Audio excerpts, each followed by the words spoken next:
গরমে আর বর্ষায় চুলের যেসব সমস্যা বেড়ে যায় তার মধ্যে একটি হলো চুল ফ্রিজি হয়ে যাওয়া, যার ফলে চুল জেল্লা হারায়, আঁচড়ানোর সময় চুল ছিঁড়ে আসে, চুল ঝরার মাত্রাও বাড়ে। আসুন এই সমস্যার সমাধান দিই।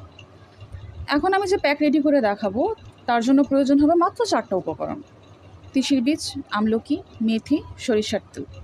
একদম সহজলভ্য উপকরণ। এবার কিভাবে প্যাকটা রেডি করবেন সেই প্রসেসে আসি। প্রথমে নিয়ে নিব 2 চামচ তিসির বীজ। পরিমাণ মতো পানিতে ভিজিয়ে রাখবেন অন্তত 2 ঘন্টা। তারপর আরও কিছু পানি অ্যাড করে লো হিটে জাল করবেন। যখন পানি শুকিয়ে 3 ভাগের 1 ভাগ হবে তখন সঙ্গে সঙ্গে ছেঁকে নেবেন, নয়তো জেলের কারণে ছাঁকতে অসুবিধা হবে।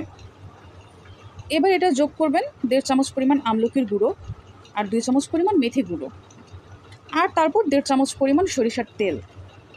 সবগুলো উপকরণ মিক্স করে নিন। তারপর তাতে দিন পরিমাণ মতো গরম পানি। এবারে একটু ভালোভাবে খেয়াল করুন, পানিতে মিক্স করার পর যেন মিশ্রণটি গাঢ় না হয়। এটা হতে হবে এমন পাতলা, ভিডিওতে যেমন দেখাচ্ছে। তারপর এটা 20 মিনিটের জন্য রেখে দিন। 20 মিনিট পর প্যাকের ঘনত্ব হয়ে যাবে এমন। এটাতে আমরা এখন অ্যাড করে নেব আরও কিছু পানি। এবার আর গরম পানির প্রয়োজন নেই, ঠান্ডা পানি অ্যাড করবেন। ততটুকু পানি অ্যাড করতে হবে যতটাই প্যাকের থিকনেস এমন মিডিয়াম লেভেলে চলে আসবে। চুলের গোড়া থেকে আগা পর্যন্ত হালকা গরম নারকেল তেল মালিশ করবেন। তেলের পরিমাণ যেন বেশি না হয়। 1 ঘন্টা পার হবার পর চুলে প্যাক লাগাবেন। ঘষবেন না, জাস্ট আলতো হাতে লেপে লেপে লাগাবেন। আর হ্যাঁ, চুলের গোড়া থেকে আগা পর্যন্তই প্যাকটা ব্যবহার করবেন। প্যাক চুলে লাগানোর 30 থেকে 40 মিনিট পর শ্যাম্পু করে ফেলুন। প্রথম ব্যবহারেই ফলাফল দেখতে পাবেন।